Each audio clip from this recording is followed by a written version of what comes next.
So what is up guys, it's Jerry here, and today we have another Apple product. It's a brand new Apple Watch Series 6.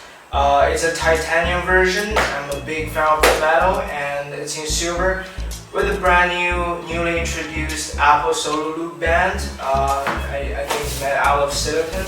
So yeah, very excited. It just got delivered, and let's start the unboxing and cut off the bullshit.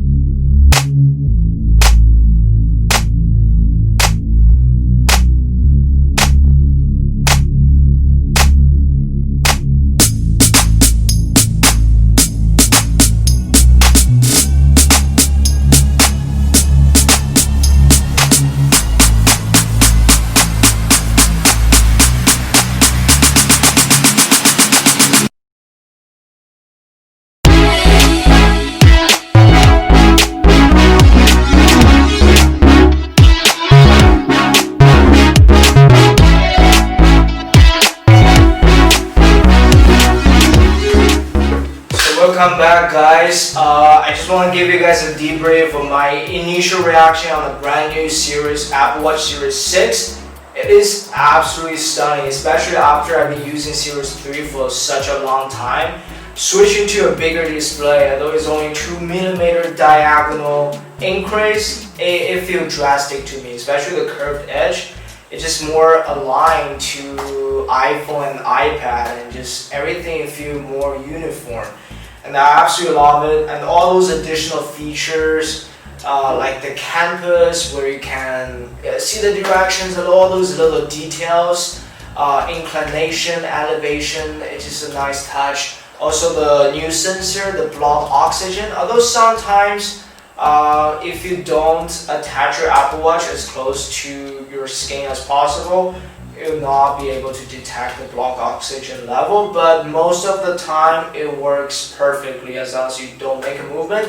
And finally, there's Voice Memo App, which I love. It's just so easy to use. One tap, you go inside the app, another tap, you start recording. Nice touch and good job, Apple. And finally, I want to say the always-on display. I'm not a big fan of the feature. It drains out a lot of battery. And even when I turned off the feature, it still cannot match the battery level I got from my Series 3, even after 3 years of usage, which is pretty shocking, by the way. I think it's because of like all those sensors working in the background. It's kind of draining out the battery despite the battery processing power. And also the sleep tracking feature also drain out all the battery from Apple Watch Series 6. So I guess, yeah, always on display is not really for me, but it's definitely a cool feature to have.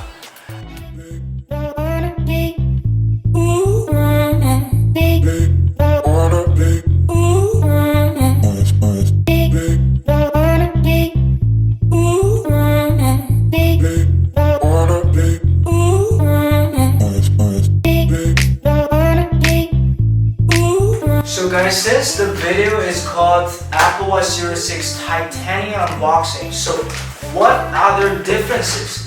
So the latest Apple Watch only comes with 3 variations in terms of material: one aluminum, second titanium, and stainless steel. Here are the price differences. So for aluminum version, you come with 2 variations: one, the Wi-Fi only, and second, the Wi-Fi with cellular. However, for other 2 materials, it just automatically comes with cellular version. You cannot choose the Wi-Fi only even if you don't use it. So aluminum versions start at $529 for 40mm and $569 for the bigger size 44mm. And if you want to upgrade to the cellular one, that's $130 difference, and that bumped the price to $659 and $699 for the bigger size.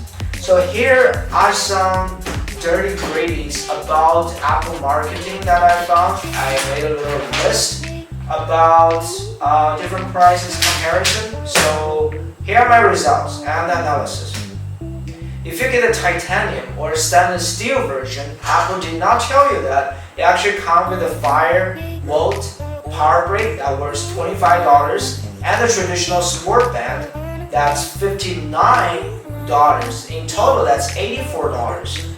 So it's saying that the stainless steel version is $270 increase and the titanium is $390 increase. It's actually not. So after subtracting 84, that's 186 for stainless steel and 306 for the titanium. So that's basically the price difference, and it's actually not so drastic. However, you may ask, since the functions are the same, why would I get better material? It's actually not just the material around the watch is different. First, the physical difference. For stainless steel and titanium, the glass is actually made out of sapphire crystal glass, while for aluminum, it's kind of more oriented for the more sporty users. It's made out of 10X glass. I don't know if I'm right, that's how you say it.